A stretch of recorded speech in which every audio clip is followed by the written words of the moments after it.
This story is about a lone adventurer who broke a taboo.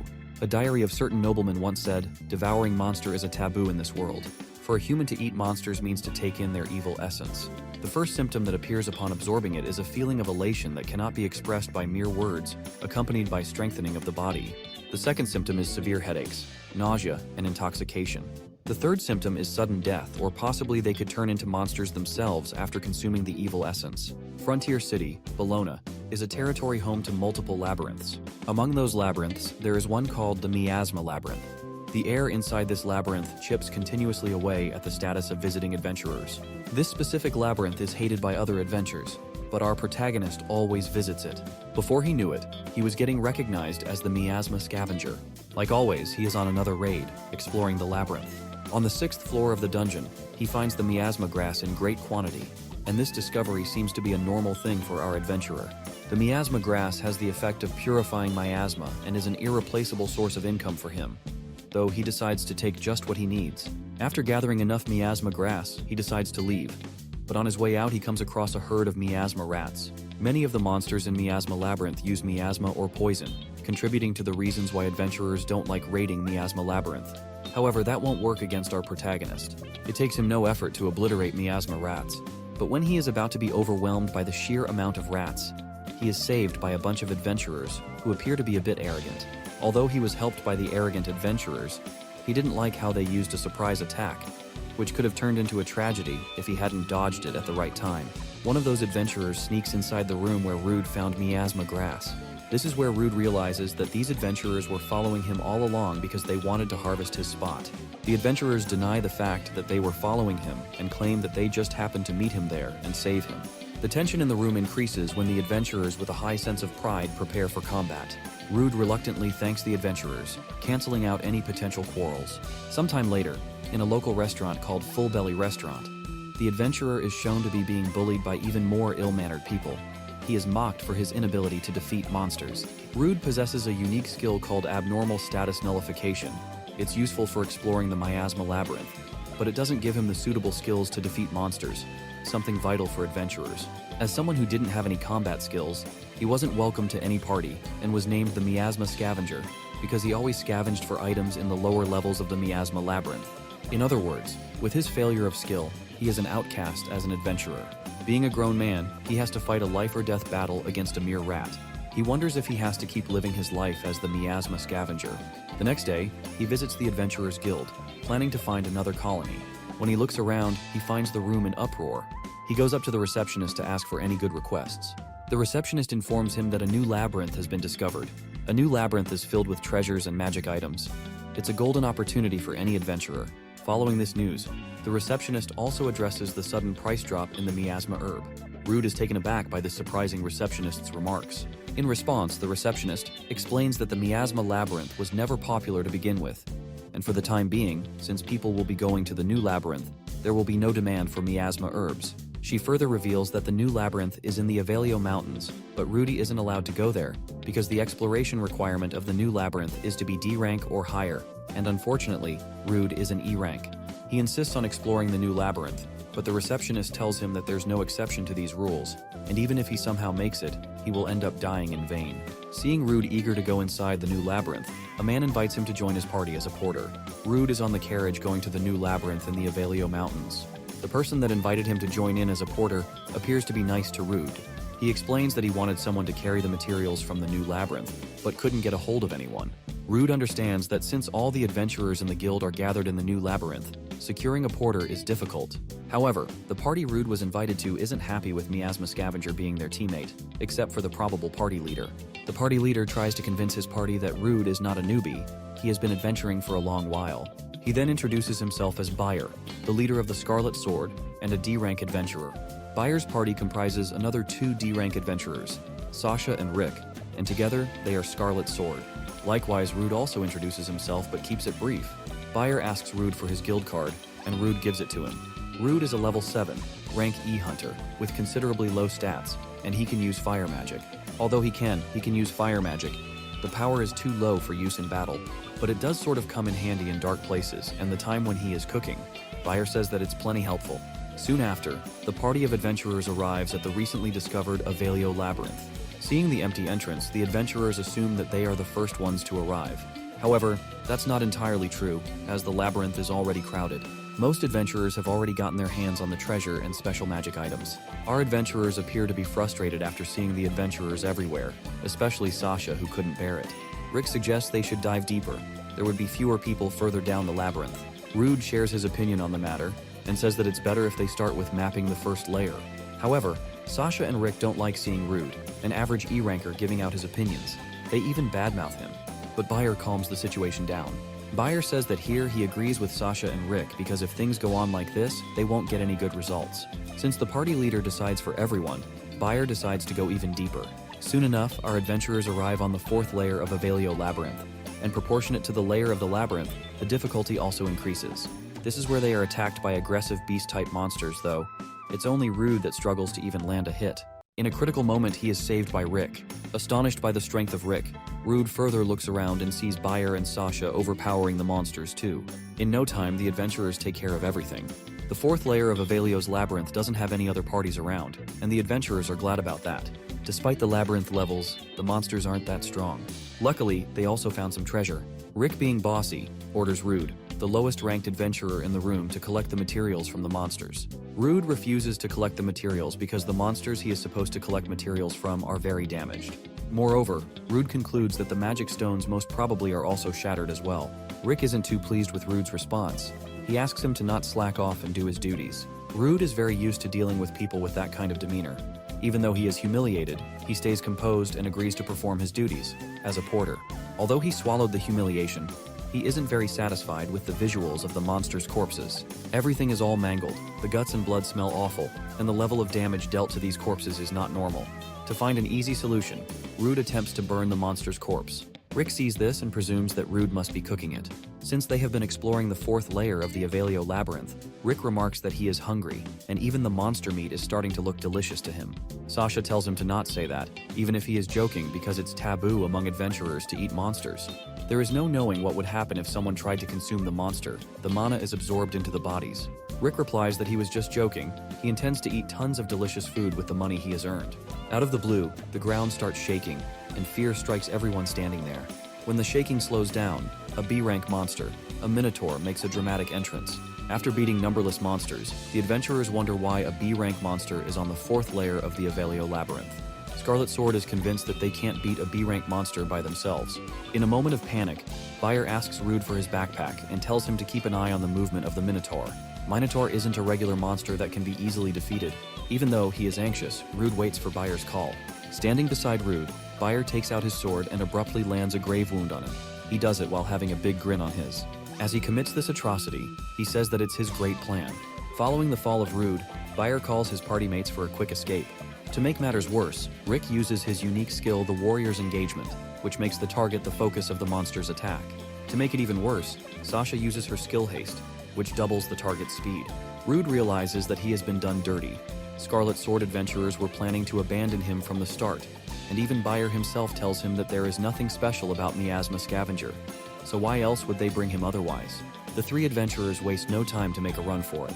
Rude has been betrayed once again. He doesn't even have the energy to fight for his survival. In the meantime, the rest of his life flashed before his eyes. Miraculously, he manages to dodge its attack, but soon realizes that the miracle won't reoccur. This is the end for him. The monster quickly closes the distance and smashes Rude through the platform. Practically unconscious, Rude wonders if he is alive. He gives a sidelong glance to the ground beneath him and realizes that the Minotaur got caught underneath him. But it's only a matter of time for him too. Even if no other monsters come, he will probably die from blood loss or starvation before his body heals. Since he is starving, he begins to hallucinate and is even tempted to eat the monster. A flashback shows Rude being advised by a man to not give up, no matter how hard or painful the life gets. Recalling those words fueled his desire to live. He mindlessly starts biting the monster's flesh. If a human who has depleted their magic were to eat mana-rich monster meat, the monster's mana particles would invade their body. Monsterized state, it's a terrifying fate, worse than even dying due to ingesting poison. That's why it's a taboo. To regain the blood he has lost and sate his hunger, Rude makes a gamble, bringing about an unexpected transformation. He waited for the miracles, but the miracles never arrived. Even though he is not completely right in mind, he can stand tall on his feet. His eyes are burning with the desire to live and are fueled by hatred and vengeance. When a swarm of monsters spots him, they begin to surround him. Rude, who has now become a savage, uses an alien skill called Roar, which originally belonged to the Minotaur. When the skill Roar isn't enough, Rude uses the skill Physical Boost, which temporarily enhances the target's physical strength. After obtaining the Minotaur-like strength, Rude continues to fight the bat-type monsters. And even though this is not surprising anymore, he devours the monsters like there's no tomorrow. Rude obtaining skills, Roar and Physical Boost, wasn't just a fluke, as he also receives the bat's special skill Echolocations, which detects surrounding creatures and is effective even in darkness. Soon after, he sees more monsters coming in swarms.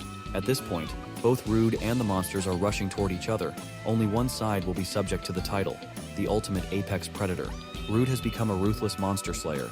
He isn't afraid of the monsters anymore. The only thing that has passed on from his old self to his new self is the will to live. He can sense the monster's magic without even having to take a look at them. Moreover, the battle axe he is using perfectly fits in his hand. His transition from shivering in fear to swinging his axe with a smile is a testament to his growth both as an adventurer and also as a monster. Every time he devours a monster, he feels power surging through his blood. After some time, he manages to make it out of the new labyrinth. Elsewhere, Scarlet Sword is submitting their mission report to the Bologna Branch Guild Master Lankars. He tells Scarlet Sword that he has rounded up every adventurer who was in the labyrinth except for Rude, who was with them. Bayer, being a snake, lies and comes up with a fake story to cover for himself and the party. He explains that the moment they encountered the Minotaur on the 4th floor, Rude was killed before they even had the chance to protect him. Lankars remarks, understanding the situation, and is going to prohibit entry into that labyrinth for quite some time. The receptionist seems to be saddened by the loss of Rude. However, her expression quickly changes when she sees him entering through the entrance of the guild. Everyone is stunned to see him alive, especially the people who betrayed him. Bayer wears his innocent, caring brother role in front of everyone, and is the first one to ask Rude if he is okay. After everything, he whispers in Rude's ear to not say something unnecessary, if he wants to live. The other party members also come to play their part in the act and ask Rude if he is okay. Bayer says that they should celebrate Rude's survival, but not in a place like this. Intending to take him outside where they will be doing their shenanigans, they try to force him out, but surprisingly can't move him with brute force. In front of the Bologna Guild adventurers and guildmaster, Rude unveils that he was used as a pawn by Scarlet Sword. Lankars asks Rude what he means by being used as a pawn. He demands an explanation. Rude explains that Bayer stole his supplies and attacked him from behind. Rick used a skill to lure the Minotaur toward him, and then Sasha cast haste on them all so those three could run away. Bayer denies everything in front of Lankars. He says that he didn't do any of that.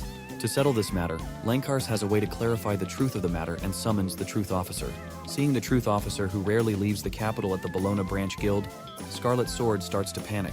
Lankars explains that because there has been an unusually high number of deaths among porters temporarily joining the Scarlet Sword, he called in an old favor to bring Truth Officer.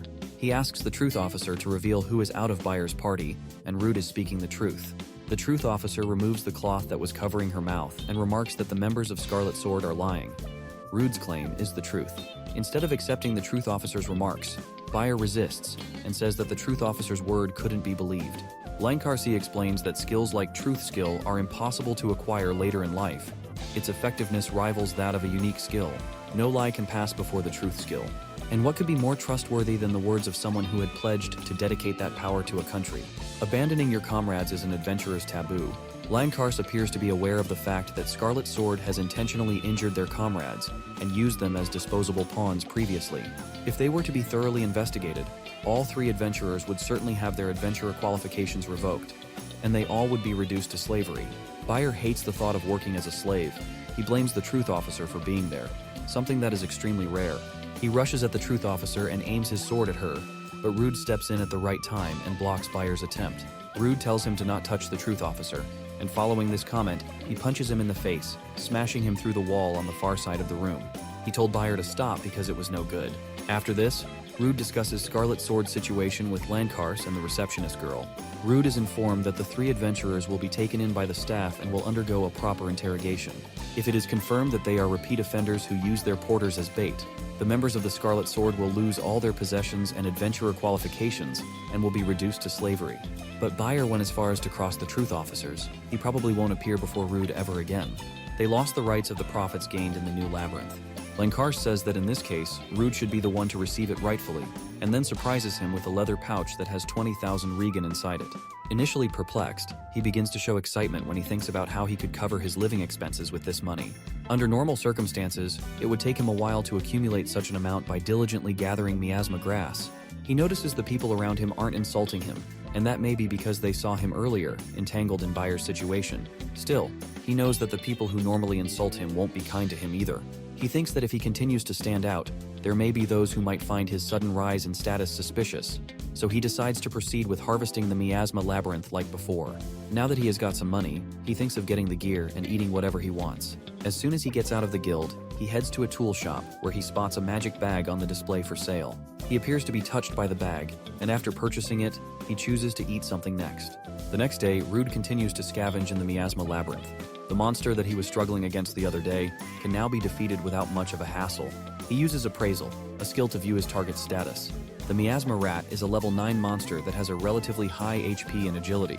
The skill he obtained after eating monsters can even be used on corpses. After checking out the Miasma Rat's status, he is curious about his status.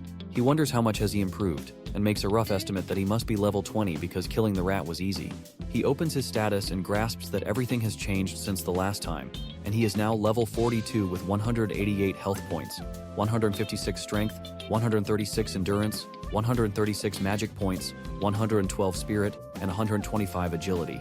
Astonished by an unprecedented growth in his level, he checks the skills he acquired and finds out that he possesses a great number of skills. Earlier, he passed by the path where he fell on the way back from the new labyrinth. The wall that should have been broken was sealed. The new labyrinth will remain closed for a while, so he planned to explore the Miasma Labyrinth. Rude wants to test his new power out. He wants to see how effective it is on the deeper floors. He also wishes to study the effectiveness of the bag he bought earlier from a local tool shop. For that, he needs to choose the right monster for his first try. Rude continues to dive into the deeper floor, from slaying miasma rats and toad-type monsters on the 6th floor to effortlessly cutting spiders on the 13th floor.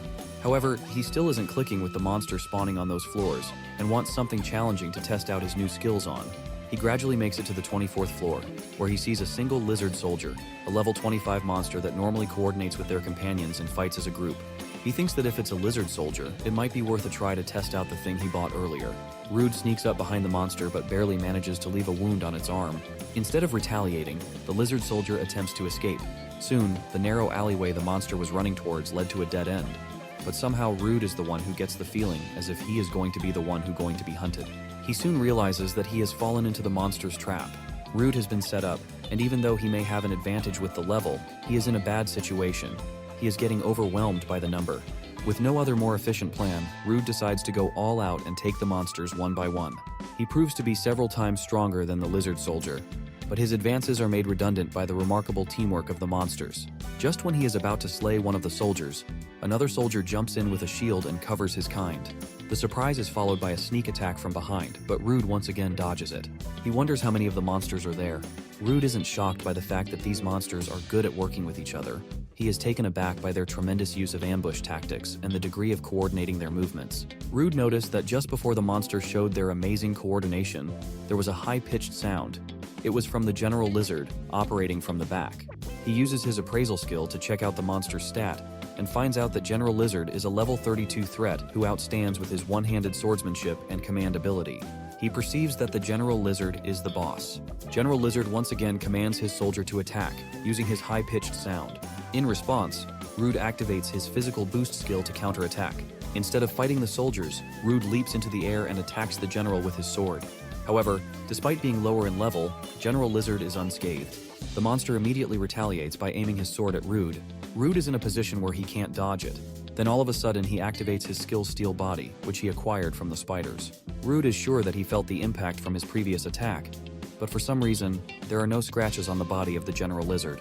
What's surprising is that the general doesn't possess a skill that enhances his durability. He guesses that it may be borrowed from someone else, though there aren't any particular skills that stand out. Rude pays close attention to the soldier standing behind the general, and sees the open wound on its upper body. The place of that wound reveals that Soldier Lizard was taking the damage instead. The feat to do this requires the substitute skill, and that lizard happens to have it.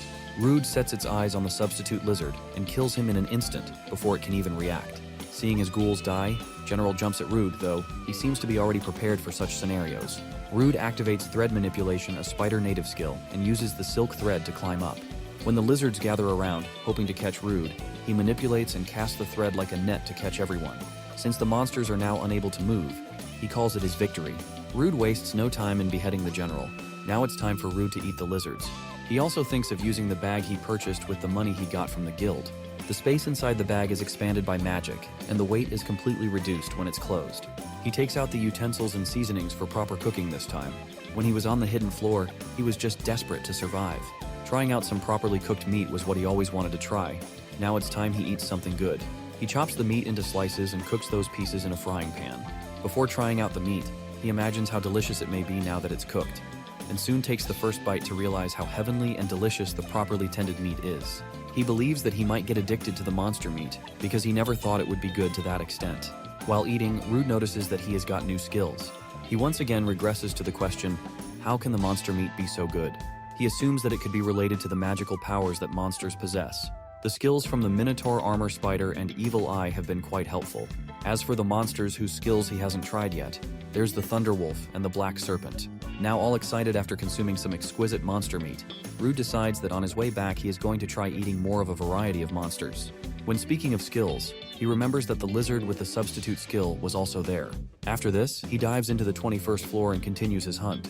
When fighting the monsters, he demonstrates a variety of different skills, including the lightning cloak, the one he acquired from the wolves. The monster swarm he just defeated was a pair of monsters specializing in inflicting status ailments. Moving on, he has the frog meat and insect dishes. It's time for him to feast on them. He uses those ingredients in cooking fried chicken. It turns out to be so good that he craves a beer combo with it. Just by taking a bite, Rude also acquires a set of some new skills: venom, temperature variation, poison scale powder, paralysis scale powder, and aerial slash. While feasting on the tender frog meat, he hears a crashing sound followed by a human voice. He wonders if any other adventurers have made it this far in the labyrinth besides him. He quickly packs everything in his magic bag and rushes to investigate the cause. It's rare to find other parties in combat. He fancies exchanging the information with them. That is, if he finds them. Elsewhere, on the same floor of the Miasma Labyrinth, a party of adventurers has severely wounded a woman. It appears that the adventurers had a hard time battling the woman. One of the adventurers implies that the woman used magic to defend herself, and her use was in excess. The adventurer leading the party removes the hood of the woman's robe, and the woman is revealed to be an elf.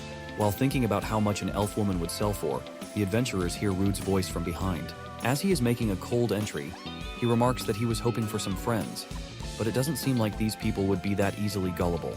He comes out of the dark and says that he doesn't know their story, but he can't just stand idly by and watch a woman being attacked.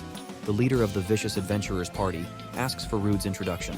The elf tells Rude to get out while he can, because the guys he is up against are adventurer hunters. Rude realizes that he has heard about these adventurers before him. They are all high-ranking adventurers. Rude can see through the adventurers' levels, but it's only levels that he can view. Status and skills aren't viewable.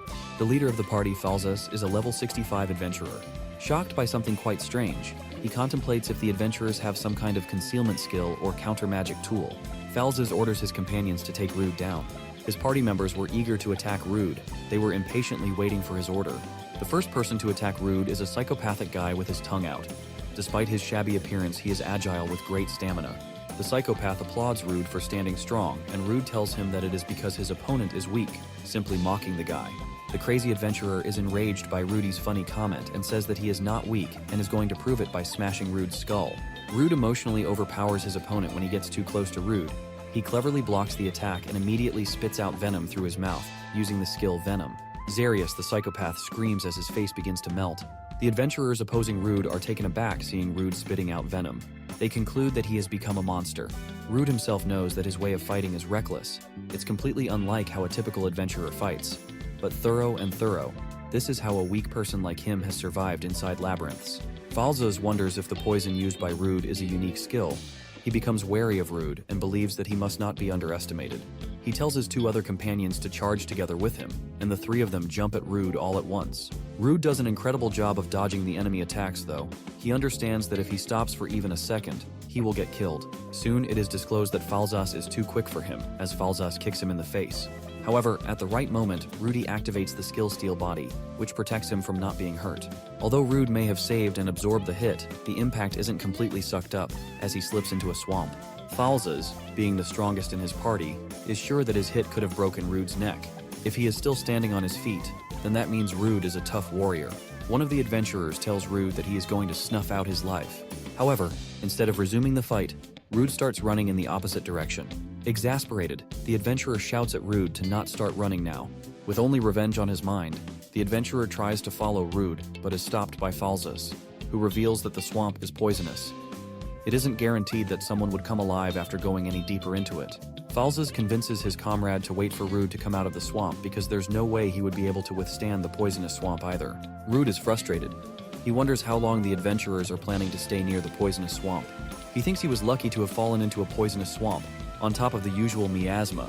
The poisonous vapors around the swamp will also rapidly drain the adventurer's stamina.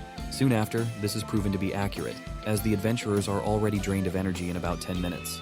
Meanwhile, Rude is waiting for the adversaries to weaken, though he is well aware that if he takes any longer than this, it will become an even bigger burden on the elf since she's injured. Rude starts to take slow steps toward Falzas and the remaining adventurers.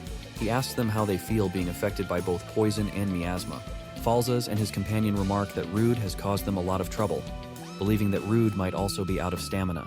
Rude says that he is unaffected by any status abnormalities, so he doesn't know how much pain they all are feeling. Falzas feels tricked. He is surprised to see a nobody like Rude possessing the Abnormal Status Nullification skill. Enraged, he orders his comrades to attack, and soon the fight resumes once again.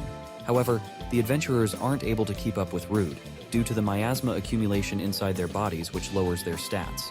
Even their attempt to surprise attack Rude fails when he activates Skill Steel Body to harden his body, and then enables the skill Lightning Cloak. The effects of direct exposure to Lightning Cloak scorches them, though one adventurer still tries to fight back in the last-ditch effort. Rude uses the skill Aerial Slash as the finishing move to put everything to an end. The sheer amount of attacks pulled off by Rude has Falzas stunned. He asks Rude why in the world a human like him has a monster's skills. Rude replies that he has no obligation to tell Falzas. The fight between the adventurers' leader Falzas and the Miasma Scavenger begins. Falzas believes that even though he should be completely superior when it comes to fighting against humans, he is at a disadvantage because of the miasma. In a critical moment, Falzas uses the skill of Agility Enhancement and obtains a great extent of agile movement. In response, Rudy activates a physical boost and proves that power beats speed. The Force gets the job done. The level 65 Falzas is defeated by Miasma Scavenger. Rude acknowledges that if it weren't for the abnormal statuses, Falzas was just too clear of him. The elf woman shows gratitude to Rude, her savior. In response, he says that he couldn't have left her in that miserable situation. The elf tries to act brave, even though her body is still affected by the miasma. At the end of the day, he tries to find the reasoning behind seeing an elf in such a remote area, and what kind of circumstances she has to be chased by the adventurer hunters. The surprises never cease to come, as they are ambushed by a giant moth, a level 37 monster with pretty normal difficulty. Rude slays the monster while commenting that it can't win against him just by being big.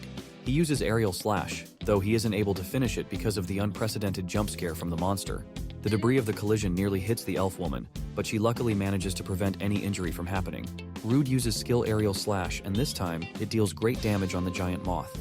However, the monster quickly recovers and attempts to use Paralyzing Scales on Rude, and the reign of the Paralyzing Scales begins. Confident, he tells the monster that paralysis doesn't work on him and overlooks the fact that the elf woman is also there, who may be an elf but doesn't possess any extraordinary powers or resistance.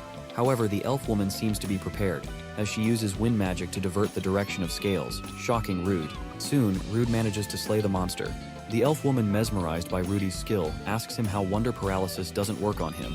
Moreover, she asks him why his skills are like a monster's. While he wonders how is he going to answer her, the elf woman falls on her knees. Concerned about her health, he asks her if she was hit by a paralyzing scale. She replies that it wasn't a paralyzing scale. This is something completely different. She will tell him her story when they get out of there. Resting under a heavenly tree, indulging in the beauty of nature, the elf woman feels much better. She introduces herself as Alicia, a former adventurer. Shocked, Rude asks her if she by any chance is the Alicia of the Emerald Storm. Azure Tales is a renowned S-rank party from the Kingdom of Ludius, and the girl sitting beside him happens to be a former member. However, he recalls hearing about the defeat of Azure Tales 5 years ago. On that day, Azure Tales challenged the monster dwelling in the deepest part of the S-rank labyrinth, the Abyssal Labyrinth. In that battle, Azure Tales practically lost everything. The party leader died, one adventurer had to retire due to severe injuries, and another one was swallowed by the labyrinth. Alicia reveals that even she didn't come out unscathed. She attempts to show him a mark of some kind of curse to Rude, but he gets flustered and asks her what she is trying to do. Alicia shows him the curse engraved on her chest. She explains that it's the curse of leveling her strength down. She tried every possible method to break it, but all she could do was slow its progression. She says that she doesn't even know what she is cursed with. The adventurer party from earlier knew about her curse and wanted to benefit from it. As Alicia speaks about how she would die once her level reaches 0, she starts to get a slightly bit emotional. After hearing her heart-wrenching story, Rude suddenly realizes that he might be of some help. After this, he takes out a skill substitute card that allows him to select a target and says that he wants to try something. He asks Alicia if she can take on the skill that he is about to activate, and the elf agrees to cooperate. Soon the process of extracting Alicia's curse begins. Rude places his right hand on her shoulder and activates skill substitute. She notices that her curse is transferring to him, something she didn't expect. Alicia tries to stop him, but he reassures her that everything is okay and asks for her trust. Soon, another one of his skills, Abnormal Status Nullification, is automatically activated. The manifestation of Alicia's curse begins to disappear. The process ends without any kind of issues, and the curse on her is successfully removed. Rude himself is quite satisfied with how well his skills worked out. Since Alicia has never seen a human using monster skills, she asks what was just now. Rude asks Alicia to check her guild card, and when she takes a look at her status, it turns out to be normal. He explains that his unique skill is Abnormal Status Nullification.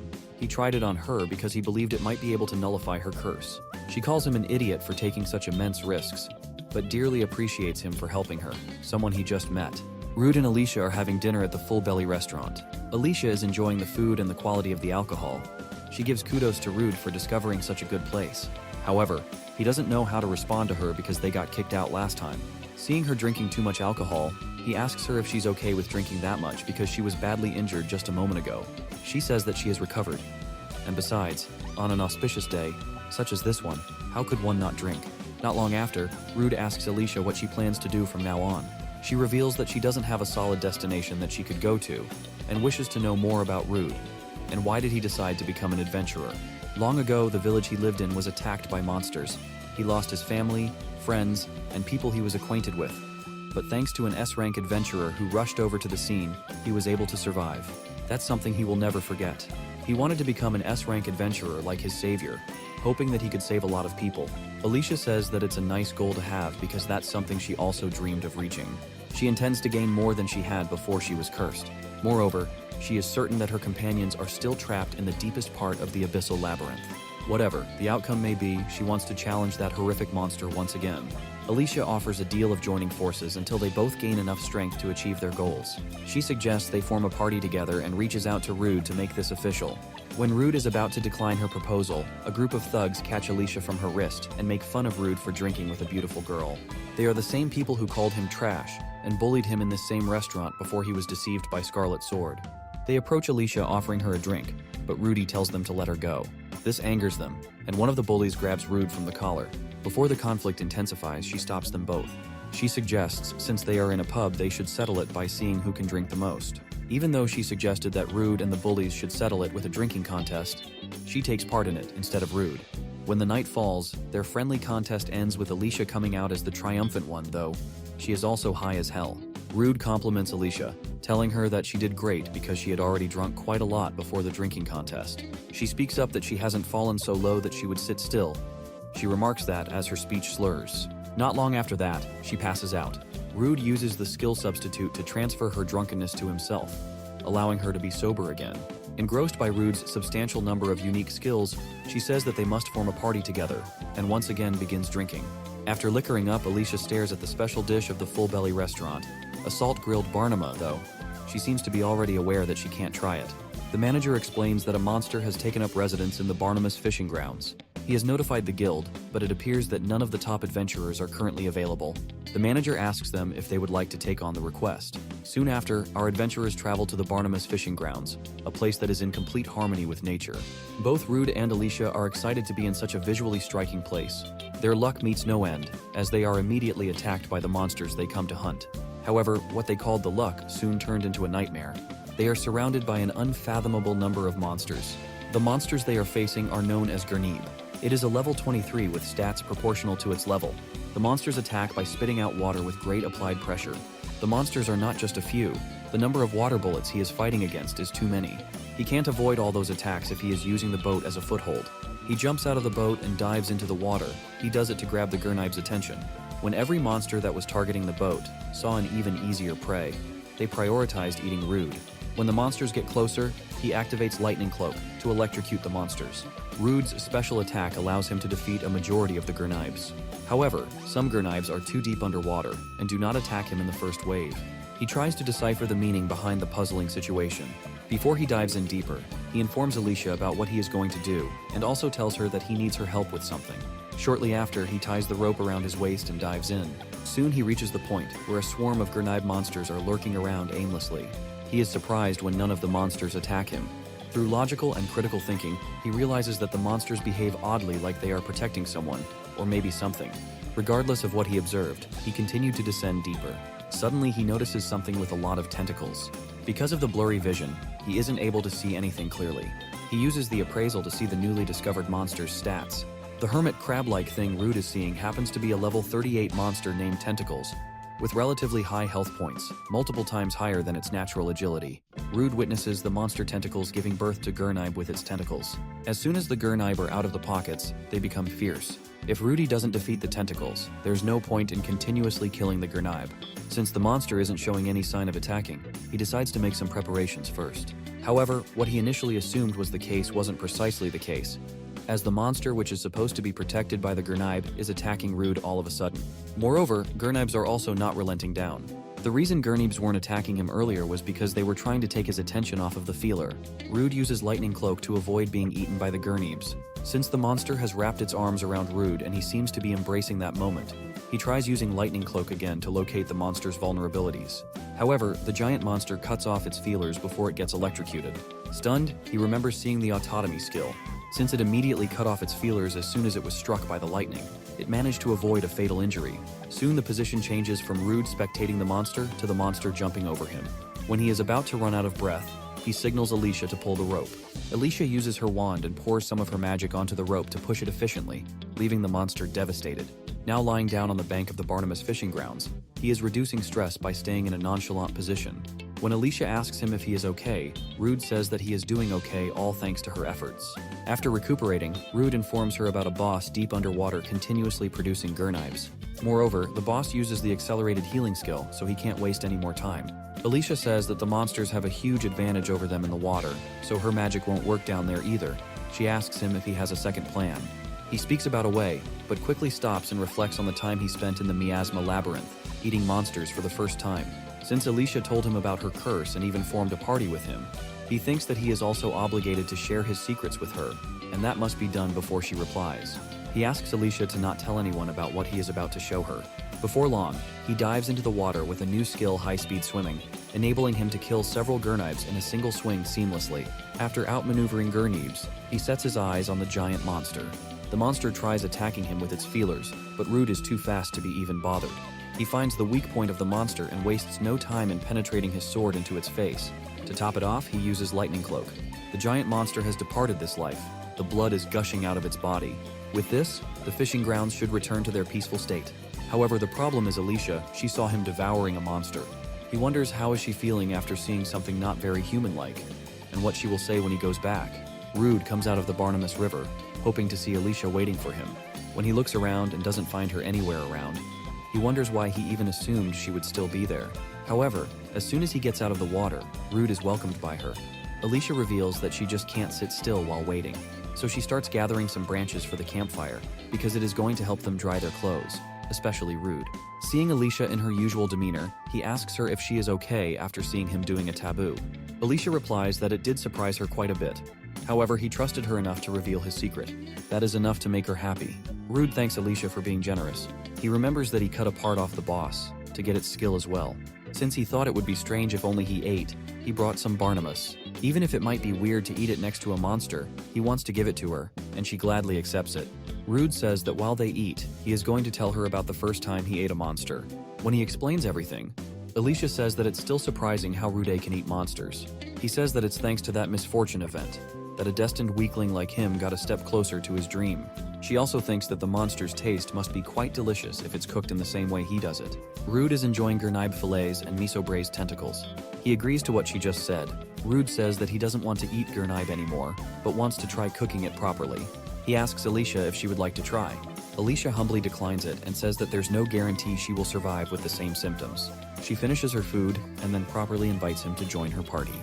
Rude asks her if she doesn't have other stronger acquaintances to form a party with. After all, she was a famous adventurer. She explains that it's been 5 years since she got cursed, even if they, the people she was acquainted with, didn't die in the labyrinth. Considering the human lifespan, many might have retired already. Moreover, most active adventurers on the front lines have quite a few screws loose. No matter how strong they are, she thinks she can't trust them to watch her back. For adventuring together, she is looking for someone who she can trust completely. She believes that if it's Rude, she could do it. After hearing her out, he agrees to form a party with her. Soon enough, the adventurers make it back to the Adventurers Guild. Alicia appears to be overexcited thinking about her first job with Rude as a party. However, Rude, being an E rank, doubts they will get any big requests. She agrees with what Rude has mentioned but seems to be calm and has a plan to solve that issue. She goes to the receptionist for registration of their newly formed party. Since the process requires showing the adventurer card, she shows it to the receptionist.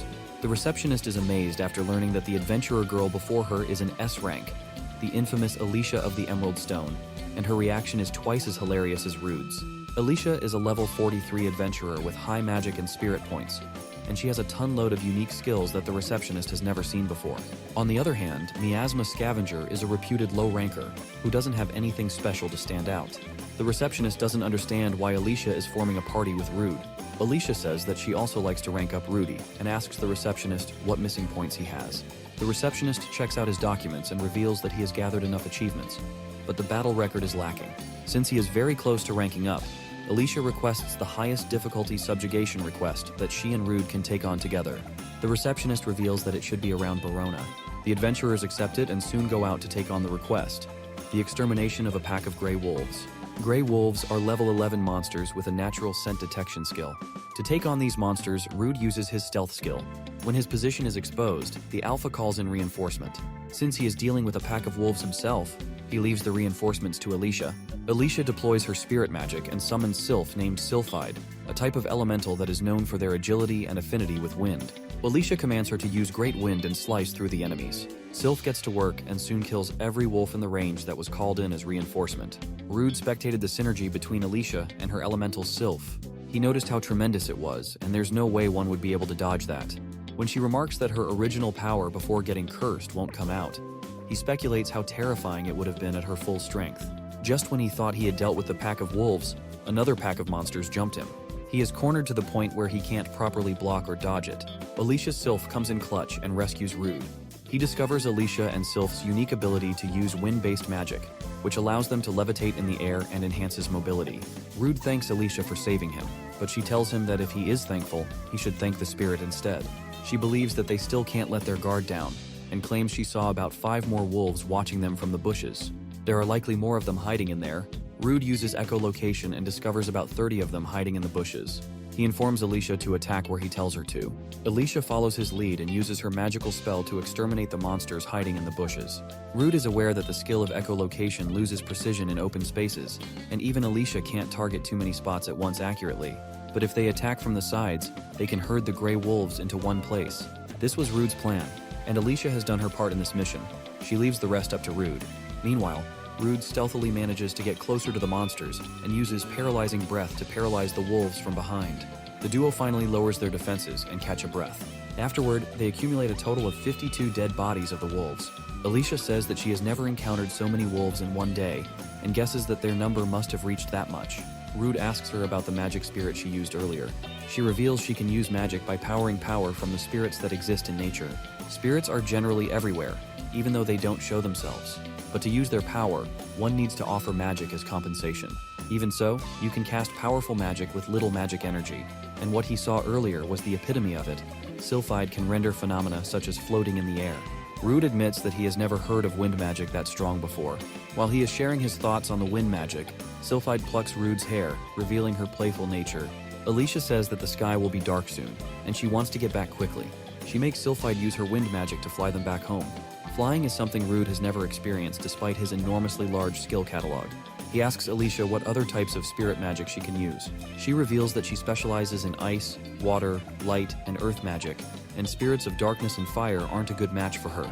If a spirit has a bad compatibility with the user, it demands an enormous amount of magic power. The spirits might not even lend them any power. Since Sylphide is having fun playing with Rude, she likes him. Soon they discover smoke rising from a certain area. Alicia says that there should be a village in that direction.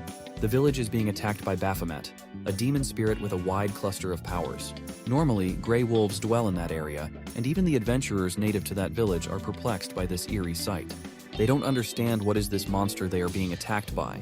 Helpless and weak, the villagers are just staring at it, while the monster is summoning a literal spear with its magic. Before the spear makes contact with the two villagers standing in the guarding position, a surprising water bullet cancels out Baphomet's attack.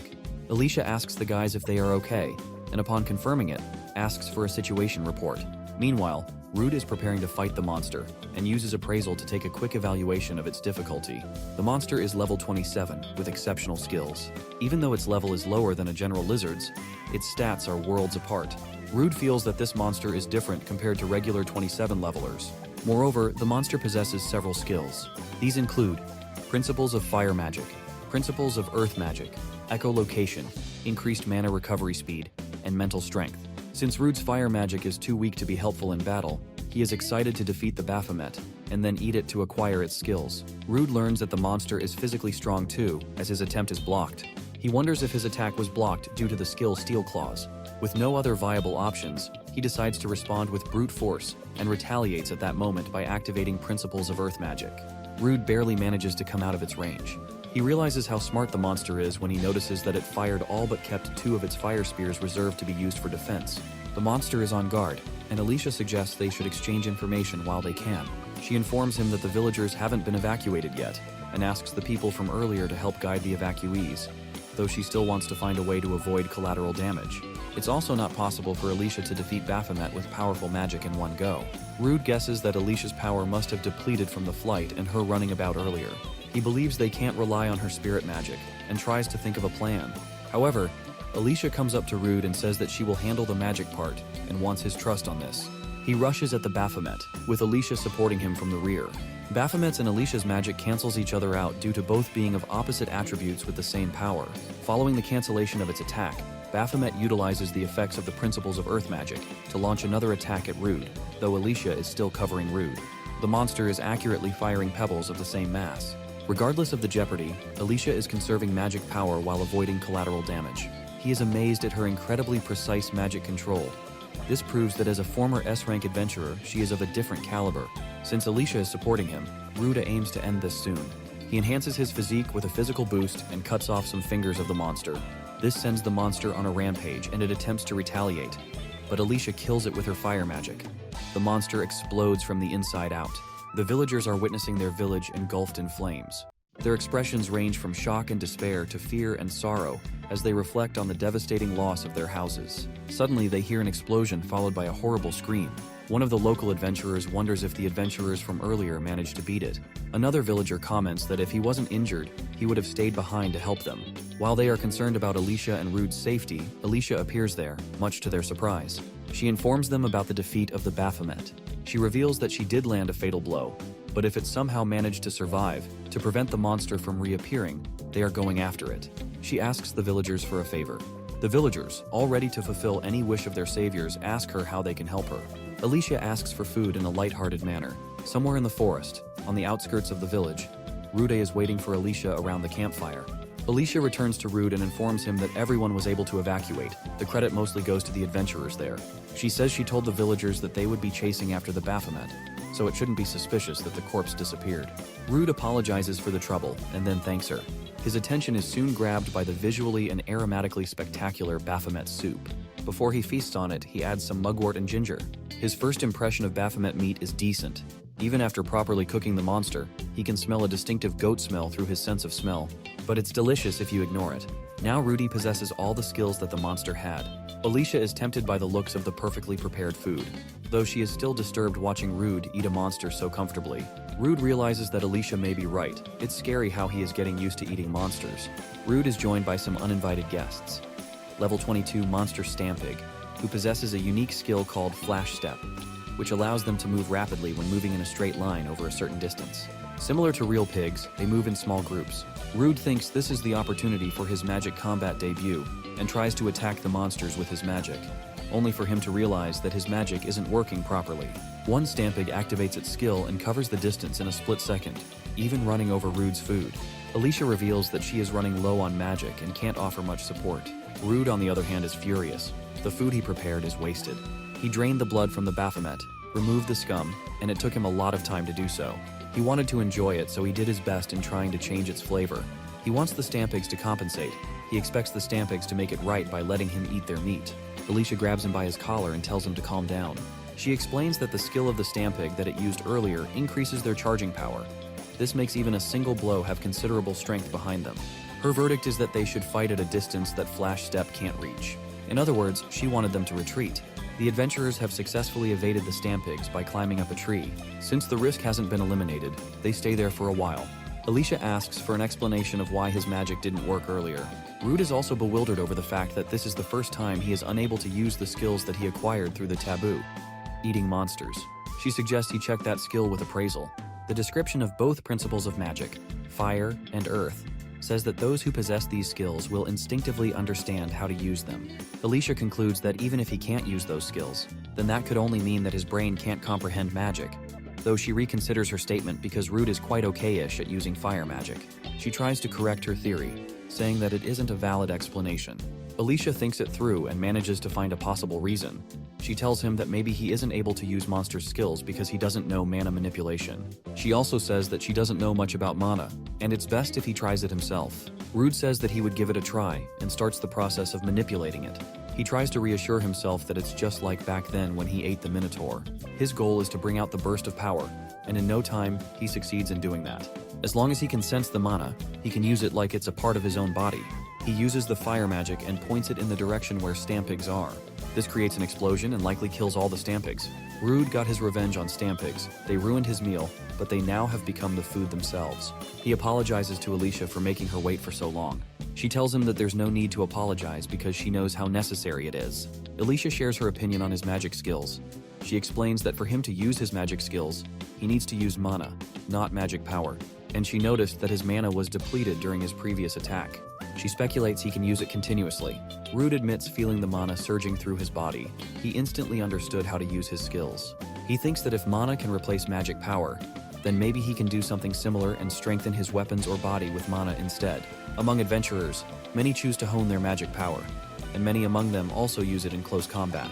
By circulating magic power around the body, your physical abilities are improved, and if you use it on a weapon, its power will increase. It's also possible to emit slashes. Alicia finally understood that because he had so little magic power up until now, he hadn't been able to use those skills. Rude has more mana than magic power, but more importantly, he gropes that he can replenish his mana just by eating monsters. While they are talking about mana and magic, he acquires Stampig's Flash Step skill by taking a bite. Alicia perceives that Rude can absorb mana by eating monsters, and he can even store it inside his body. However, what matters most to her is how appetizing those pork cutlets look. Seeing her staring at his food, he asks her if she feels like eating now. Suddenly, a loud noise catches the adventurers by surprise. When the smoke clears, they find a giant Stampig, the boss. Similar to the regular Stampigs, the giant Stampig uses Flash Step to crash into Alicia, though Rude saves her with his quick reflexes. The moment Alicia sensed that something was in the distance, the boss was in front of her instantly. Even though they aren't in a labyrinth, she tries to guess why in the world a threat of that level is outside. Meanwhile, Rude is once again furious because his food was wasted unnecessarily. After shouting like a madman, he remarks that the monster before them seems like it would make for a pretty good roast. However, it's already engulfed by the fire, and surprisingly its mass doesn't burn, revealing its fire-resistant skill. King Stampig is a level 38 monster with only 2 skills, Flash Step and Fire Resistance. But what makes it a threat is its endurance and strength. Rude uses principles of earth magic and imitates a punch to inflict some damage on the monster, but the imitation of the punch crumbles when the monster hits Rude with a traditional bull attack, not even allowing him to activate Steel Body. The next closest target to King Stampig is Alicia, but she uses Sylphide to avoid getting hit by its deadly headbutt. King Stampig isn't using a skill, it's just the sheer toughness of its thick fur and muscles. Whether it's Earth's magic or Spirit's wind magic, neither of them has enough power to penetrate its skin. The monster once again begins charging at Alicia, but at the right moment, Rude uses his skill Roar to grab the monster's attention. He tells the monster to not turn its eyes away, because it's not over yet. At his current, he can't use Flash Step or Steel Body, and if this fight were to become a battle of attrition, then there's a possibility that King Stampig will switch targets to Alicia. But he doesn't have a skill that can take the monster down in one blow, though the monster only knows how to charge straight. This is a sign that Rude can utilize a never-used-before skill that can allow him to triumph. The first thing he does is draw out the mana from within the body, then imagine pouring it into his sword.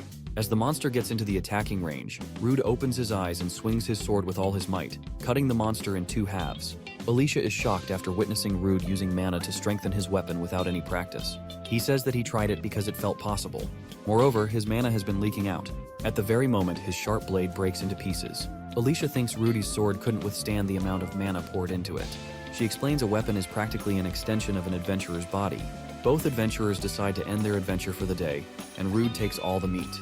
On the 7th layer of the Miasma Labyrinth, the 3 adventurers who stole Rude's usual harvesting spot are fighting the great Miasma Rat. When the fight against the monster ends in their favor, their arrogance reaches another level.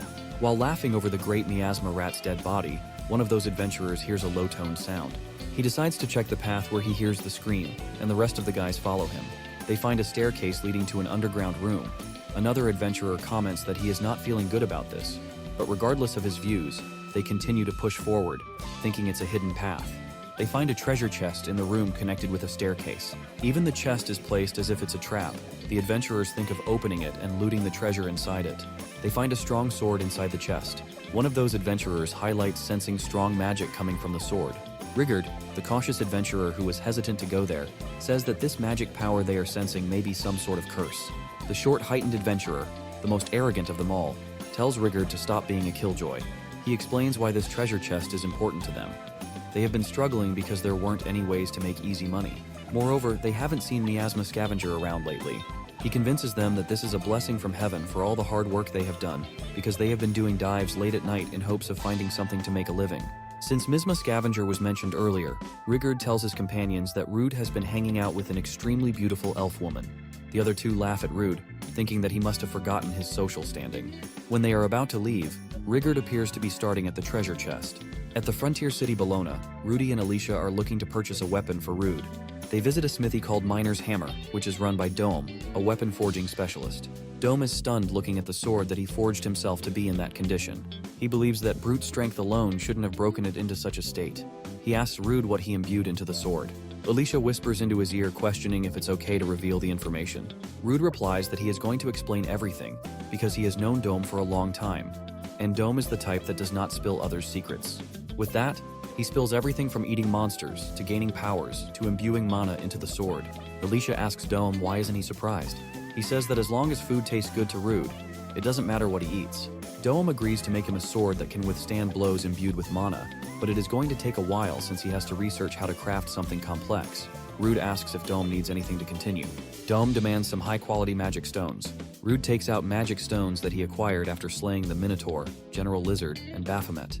He is sure now that Rude has grown quite stronger. Rude blushes hearing Dome praising him. Dome gives him a temporary replacement and warns him to not imbue magic into it. If it breaks, he is going to make Rude compensate for it dearly next time. After this, Rude and Alicia eat at Full Belly Restaurant. Alicia says that they should refrain from using magic attacks for a while. She feels glad to have met Rude's friend for the first time, even though it was intense. When he jokes about how he feels sorry for being a longer, the 3 adventurers show up asking to join them. Alicia asks them if they have a problem, and if that's the case, she challenges them to a drinking contest. Rondo, the adventurer who was equipped with the blade they found in the Miasma Labyrinth, abruptly falls on a table. Perplexed, the arrogant adventurer asks Rondo if he is drunk or what. He notices the sword emitting a dark red aura. The arrogant adventurer thinks that Rondo must have sold it, and is surprised to see it in his hands.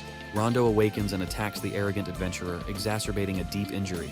Possessed by the sword's curse, the Rondo switches target to Alicia. Rude jumps in and dodges its attack on his borrowed sword. Rude wonders what is up with Rondo.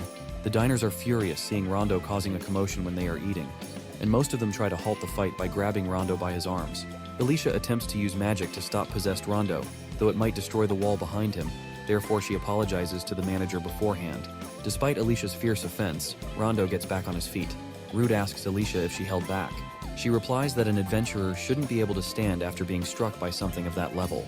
When Rondo begins sprinting toward our adventurers, Rude also charges at him to prevent him from causing any more damage. Alicia asks the manager, who is also the chef, to heal the injured, that is, if he can use healing magic. Rude sees madness when he checks Rondo's status through his appraisal, which is normally marked as normal. The Rondo Rude is currently fighting is different compared to the one he knows. His stats are way higher. Alicia cooks up a magic charge and asks Rude to move aside. She reveals she is going all out this time. However, this time, the sword absorbs her attack. Alicia realizes that the sword Rondo is equipped with is cursed. Much to their astonishment, Rondo also appears to be leveling up by absorbing magic. The bond of sword symbiosis begins to take hold of his arm. Rondo then jumps at him, and although he manages to block it, the weight Rondo puts behind his swing is several times greater than his previous ones. When Rude finds his legs exposed, he grazes his leg, but Rude notices that the red and black tentacles-like things are closing up his wounds. Alicia can't support him with magic either, as it might get absorbed by the sword again. If she wants to help Rude, she thinks she has to look for an opening and deliver a decisive blow.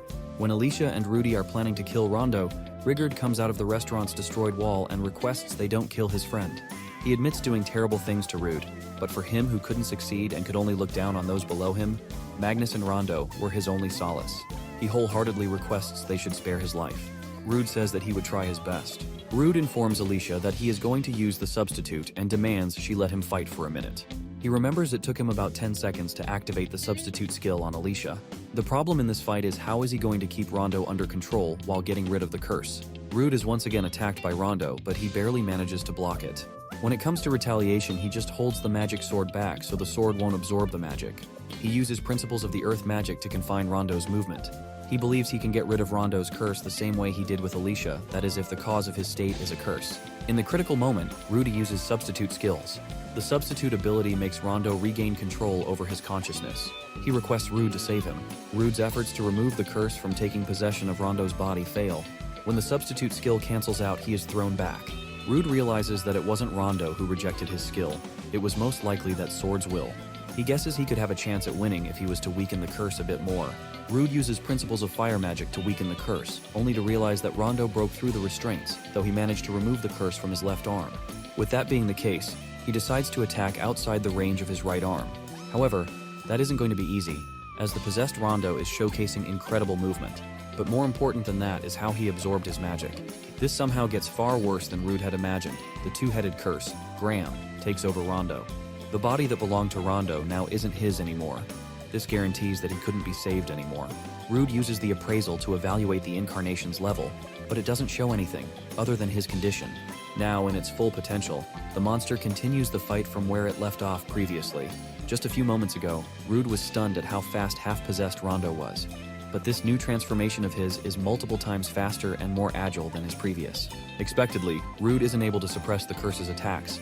He notices that Rondo isn't making any unnecessary movements, just like a veteran. Out of the blue, the possessed Rondo jumps over Rude, but Alicia steps in at the right moment, and she throws a magical attack that she had already charged. Even though she normally operates from the rear, she doesn't miss the chance to strike the monster with a direct kick. This is then followed by another magic attack that sends him flying. Rude thanks her and says that he didn't know she could also fight at close range. Alicia remarks that a wizard who becomes useless as soon as the enemy gets close is nothing but a burden to others. Since he isn't an opponent they can take lightly, she demands Rude change his mindset, because Rondo's curse has already progressed too much. The only way to stop Rondo is by destroying his heart. Rude understands the mission and stands up to annihilate the curse. Meanwhile, Rigard and Magnus are panicking after hearing Alicia talk about the plan to destroy Rondo's heart. Despite the fight being a handicap, it still is in the curse's favor. Even with two people, they can't create a decisive opening. He wonders if having two heads gives it a wider field of vision. He decides to try it out and asks Alicia to back off for a second. Rude uses magic to create smog around the place. Alicia approves of Rude's plan because the curse can't absorb it. Rude utilizes the best of this moment and leaves a shallow wound on the curse. Alicia then uses Earth Attribute Spirit Magic and summons Nomia. Although she impales the curse through magic, it only grazes the heart. The curse attempts to retaliate, but Rigard and Magnus jump in to stop him.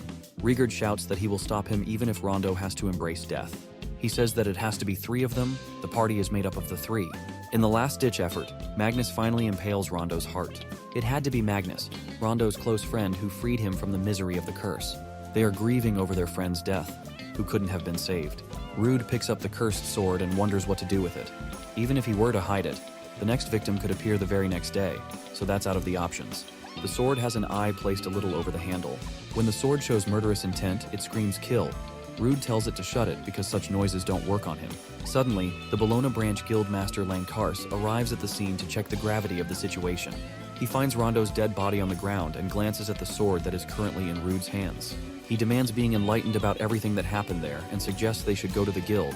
After learning everything about the curse and why Rondo's death was their only option to end the curse, Lankar's comments that he is sure that other adventurers would be convinced by Magnus's testimony. After this, he asks Rude if he feels anything equipping the cursed sword. Rude says that curses don't work on him due to his abnormal status nullification. So long as he holds on to this sword, there won't be another victim.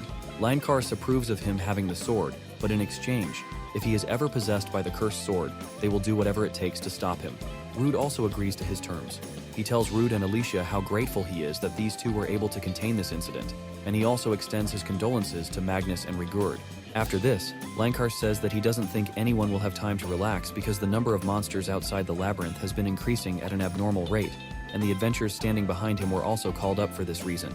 These monsters have come from the recently found Abnormal Labyrinth, and according to the reports from the survey team, there is a certain monster inside that labyrinth that is behind this unprecedented event. This monster, Miasma Dragon Basilista, is estimated to be level 70 or above. Its fighting prowess alone isn't something to be trifled with, but the biggest problem is that it spreads high concentrations of miasma. It is speculated that the Miasma Basilista releases stimulate other monsters, causing even more of them to be released from the dungeon, and as a result, the survey team has suffered some losses. The people who were involved in this mission are undergoing treatment. Lankars fears that if things continue like this, it won't just end with the monsters. Its miasma will end up sleeping outside the labyrinth, and it will cause catastrophic damage to the area. This was the reason he was looking for Rude. Rude says that he understands. But first, he demands to meet with the remaining survey team members. Lankars takes him and Alicia to the medical ward, where Rude uses substitute skills and treats one of the survey team members, taking Lankars aback with his unique skill. When Lankars says that he never knew Rude could nullify the abnormal condition, Rude reveals that it only works if the person he is treating doesn't reject him. After witnessing the condition of survey team members, he tells Lankars that only he and Alicia would be participating in this Miasma Dragon subjugation. He explains that the fewer people he has to protect in the labyrinth, the easier it will be to move around.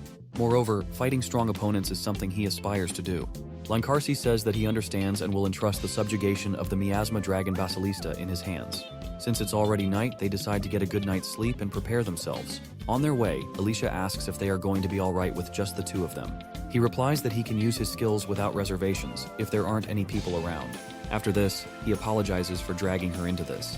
Alicia ridicules him for saying something gibberish and replies that if he had said something like he was going alone, she would have given him a beating. They are a party, and the two of them are enough to save everyone. Rude and Alicia have made it to the Abnormal Labyrinth's lowest floor. The first monster species they are up against are level 20 Bob-Goblin, which possesses physical boost and club mastery. Expectedly, they are among the monsters that are affected by the miasma. Despite their levels and stats, they aren't more than just ordinary goblins for Rude, who cuts one of the monsters in two halves with a single blow. Rude wasn't told that the floor they are on right now would also be affected by the miasma. Alicia says that the monster existing on this floor just shows how quickly the miasma is spreading. Even her purification items aren't effectively purifying the miasma. Rude thinks that many of the monsters on the next floor aren't alive anymore. Just to confirm if Alicia wants to proceed or not, he asks her if she is willing to continue. She responds positively and is sure that his attributes might not work against the monster. Moreover, she is confident that she can land a few good hits, even if close-range combat is inevitable. Another reason why she is resolute on not leaving is because previously she was forced to leave her friends, which led her to a traumatic experience. Rude apologizes to Alicia for making her remember something unpleasant. He then uses the substitute skill to extract the miasma building up on Alicia.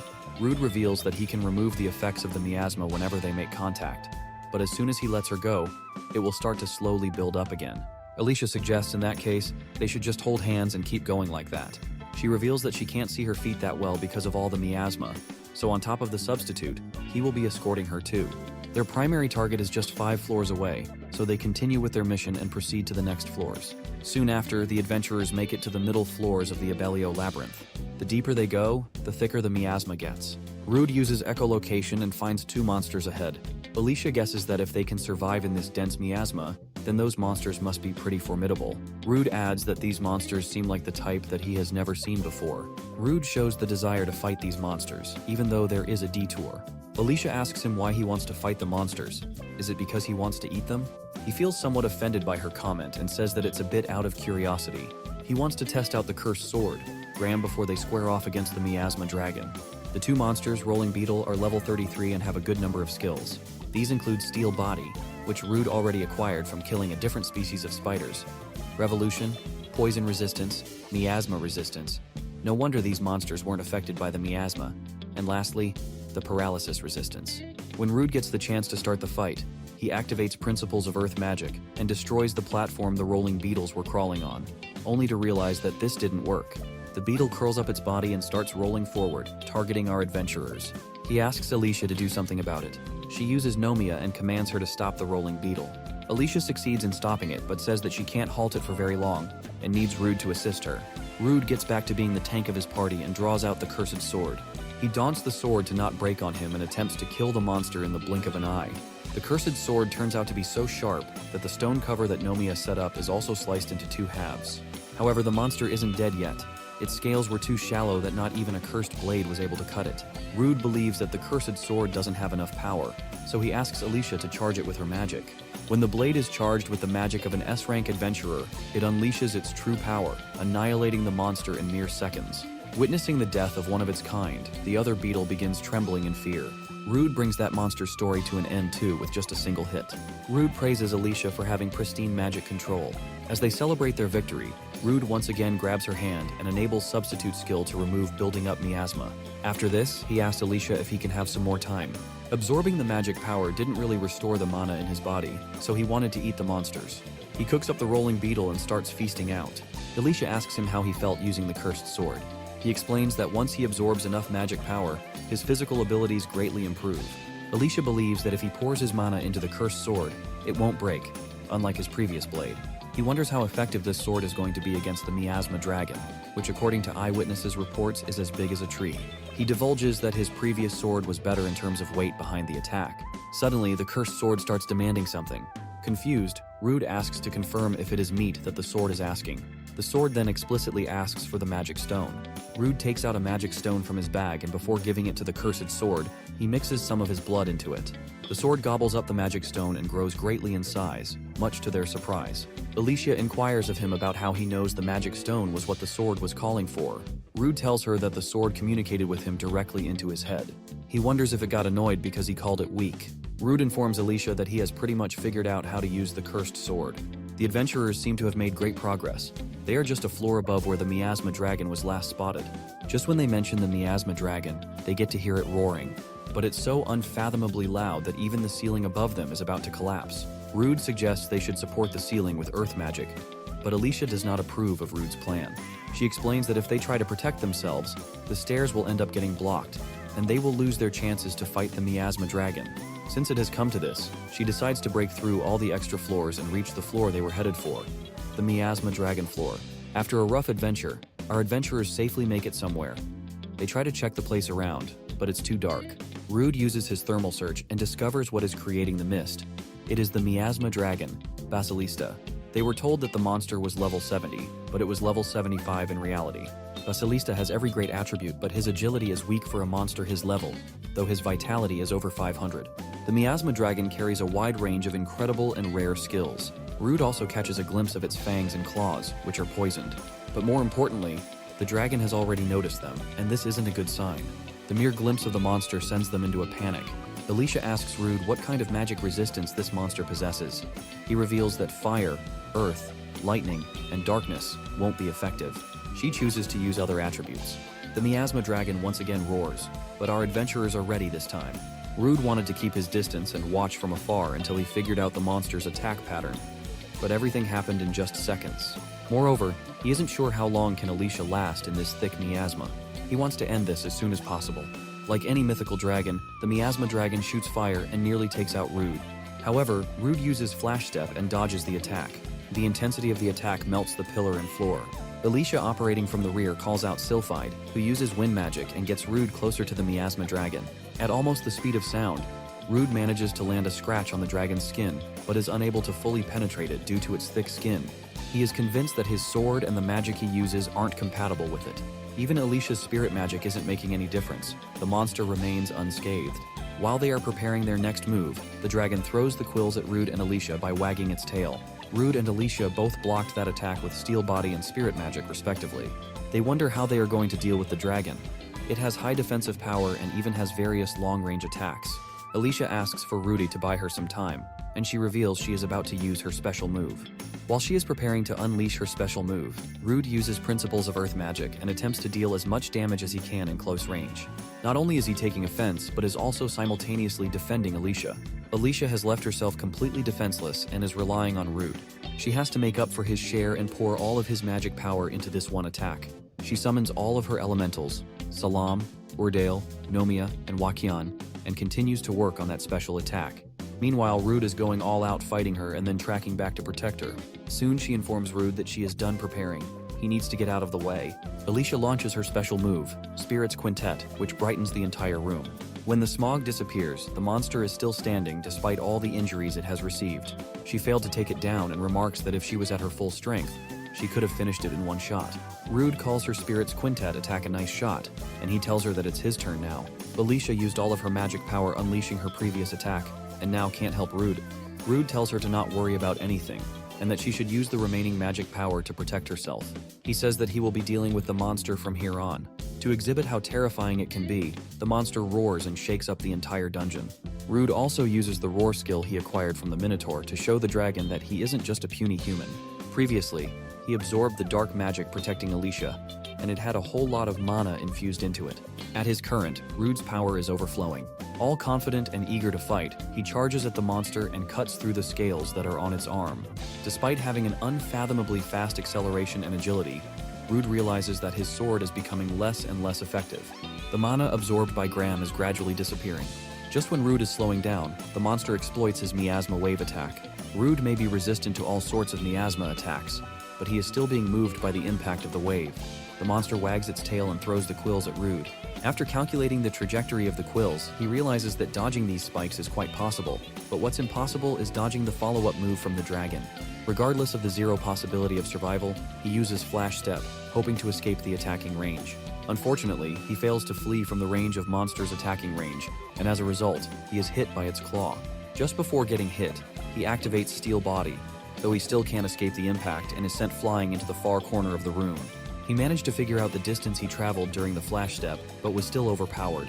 Seeing himself in a desperate situation, Rude recalls the time when he was up against the Minotaur, the time he nearly died. But there's a huge difference between him now and the Rude from back then. He doesn't give up, and once again keeps on going. When the monster is about to use its breath, he decides to just not keep dodging it anymore, because he doesn't want this fight to turn into a battle of attrition, which guarantees his loss. He activates thread manipulation and plans on using those threads as the slingshots. He launches himself like a human projectile on the slingshot, whereas the Miasma Dragon exhales fire to counter Rude's attack. Rude can't do anything about the heat coming from its breath, but he can absorb the mana inside its breath. He thinks that if his fire resistance is enough to withstand its breath, then he can strengthen the weapon using his mana and combine it with the mana Graham has absorbed thus far, releasing it all at once.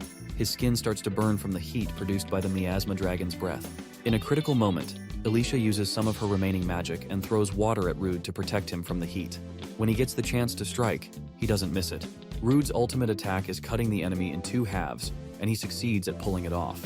Rude is on the verge of collapsing. He is just able to talk to Alicia. When she is about to cast healing magic on him, he tells her to not push herself any more than she has already done. Rude explains that he possesses a skill called Bloodlust, which he can use to recover, though it only heals him a little. He got this skill from the hidden labyrinth. After regaining some of his energy, he and Alicia take a little break by lying flat on the ground. They are happy and surprised that they were able to fight and win against the Miasma Dragon. Alicia adds that this is just the start of their adventures. They are about to explore more. Hearing an S-rank talking about adventures with him reminds him of the adventurer who saved him when he was just a kid. He remembers that the hero who saved him was strong, far stronger than he currently is. Traditionally, Rude eats some monster meat, and then they agree to explore the deepest part of the dungeon. On the deepest floor, they find the labyrinth's core. Alicia reveals that even among adventurers, only a handful have had the privilege of seeing it. She also divulges that if they use the magic circle that is in front of the core, they will be sent back to the labyrinth's entrance immediately. Seeing the core burning bright, Alicia says that it's normal to leave the core unbroken, even if someone clears it. Moreover, he can fetch the materials that he can't gather outside and leave if he wants to. However, he doesn't want the dragon to resurrect, because as long as the core remains, the dragon's resurrection is inevitable. Rude went through hell in the Abellio Labyrinth, but thanks to those experiences, a path to his dream opened up.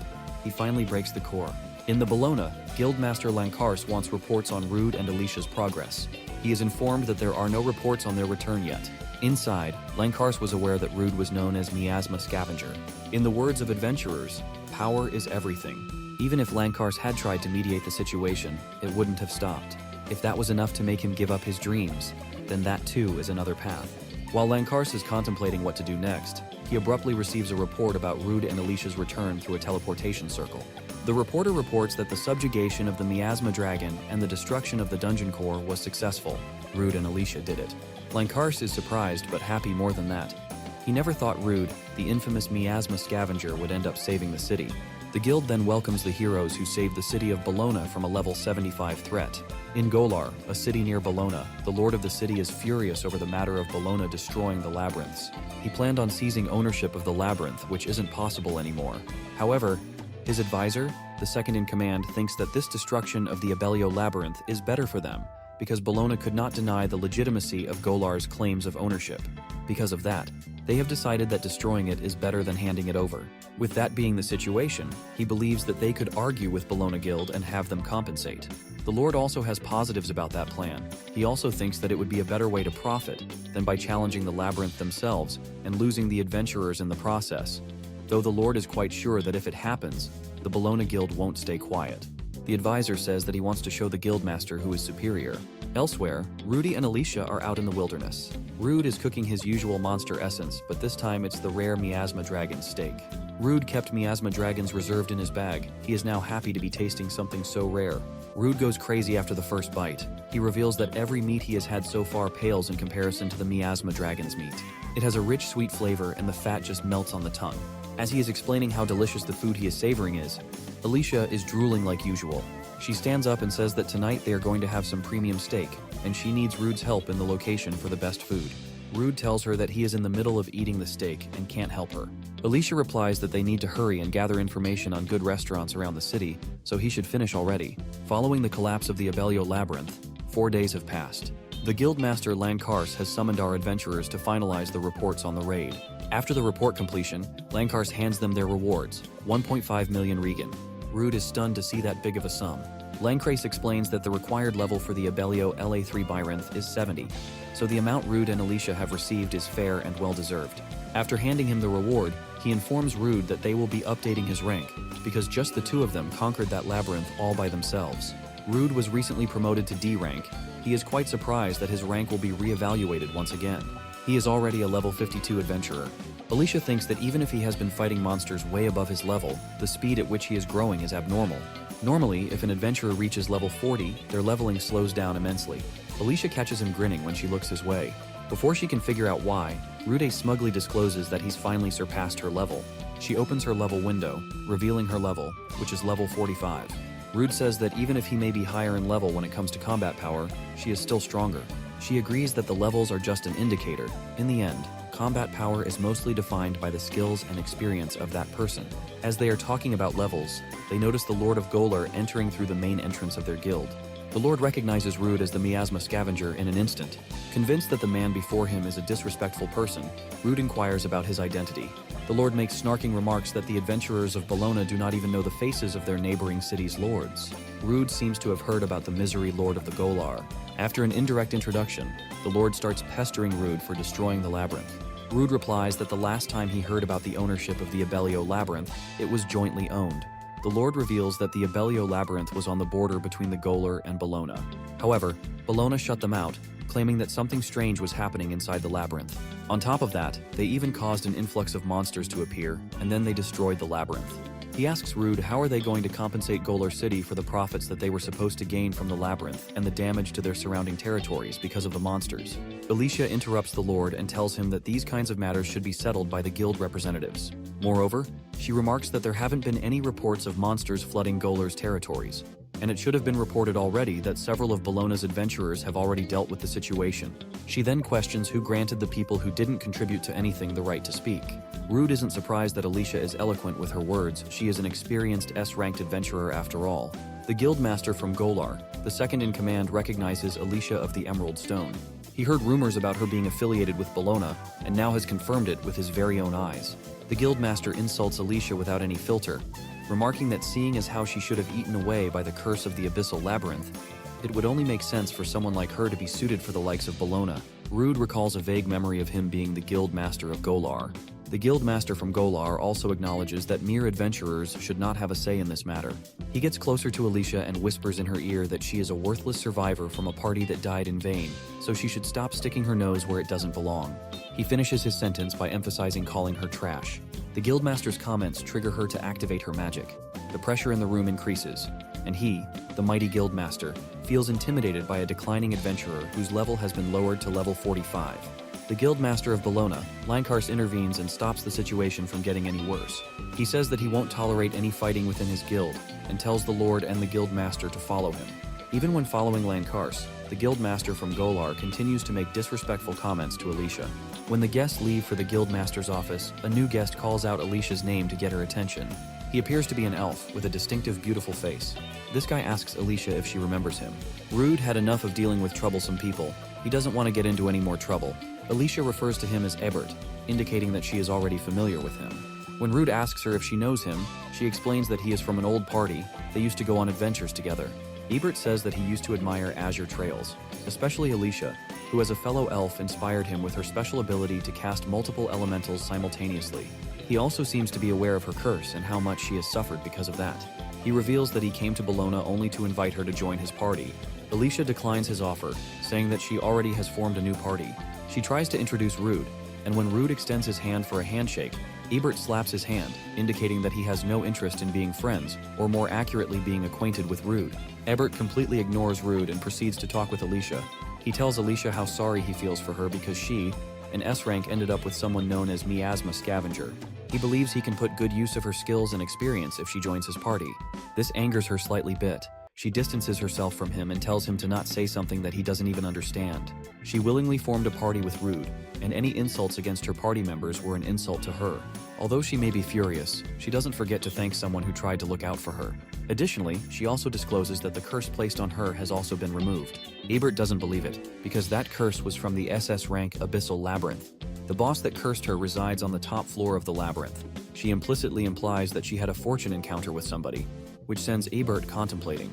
To top it off, she remarks that they would be going to reevaluate Rude's rank, so he won't be an ordinary C rank or D rank.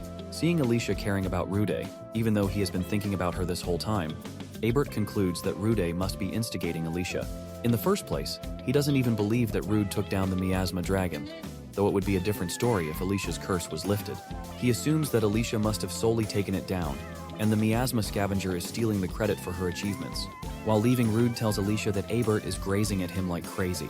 Alicia enlightens him that elves are a prideful race, and there are many of them whose prejudice becomes harsher throughout their long lives.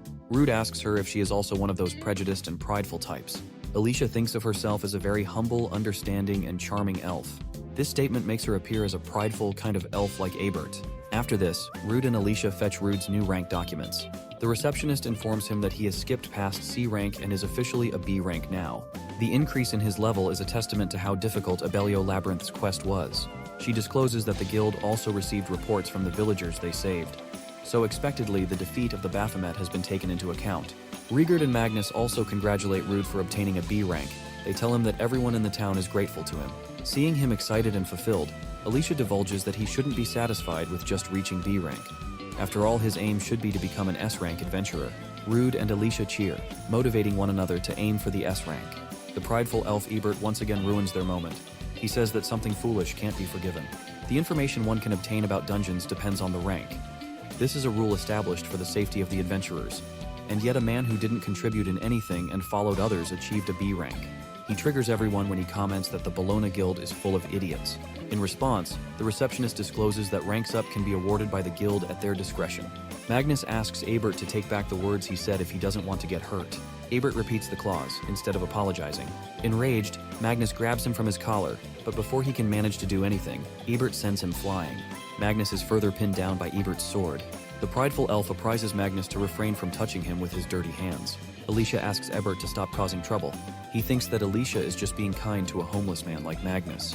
Ebert gets that he is prideful, and when he decides to do something, he doesn't change his mind very easily, but still has the wrong idea about himself.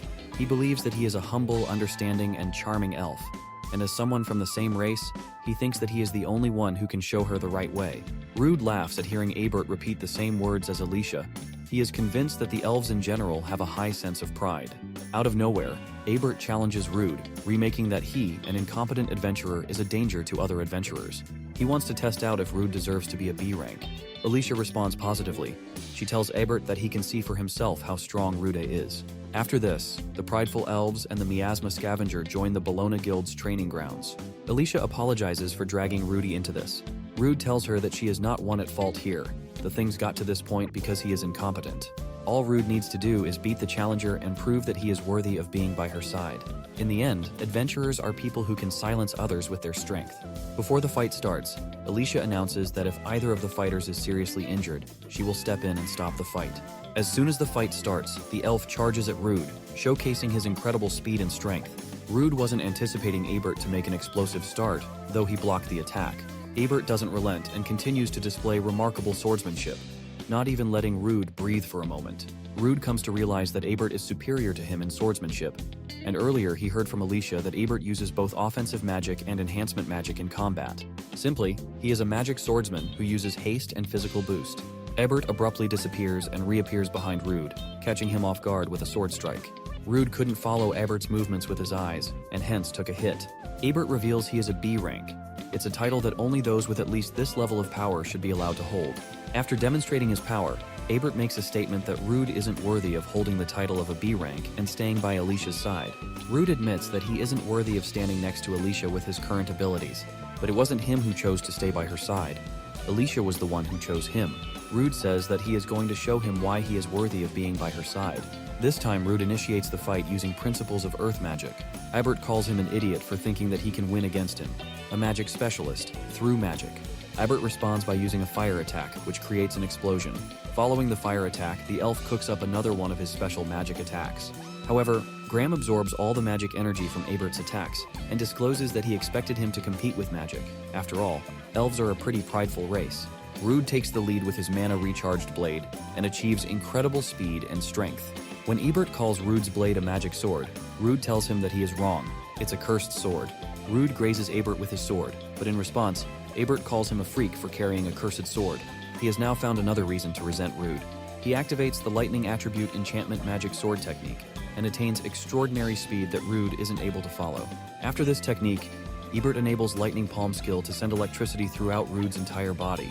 After nearly burning Rude with his back-to-back lightning attacks, he asks Alicia to call out the winners. What the prideful elf expected the least happens. Rude grabs him from his collar and divulges that lightning's attacks don't work on him. He absorbed paralysis through status abnormality in just the nick of time. Shocked, Abert remarks that Rude should have been paralyzed when hit by that much lightning. In response, Rude demonstrates that sometimes actions speak louder than words by headbutting the narcissist elf. Rude wins the fight by pinning Abert down the same way he did to Magnus, chucking the sword close to Abert's head. Back to the Bologna Guild. The Bologna Guild Master is having a thorough discussion with the Lord and Guild Master of the Golar City regarding the destruction of Abellio Labyrinth. Lankars informs the guest that the feudal lord is currently on official business at the capital, and so he was entrusted with the role of his deputy.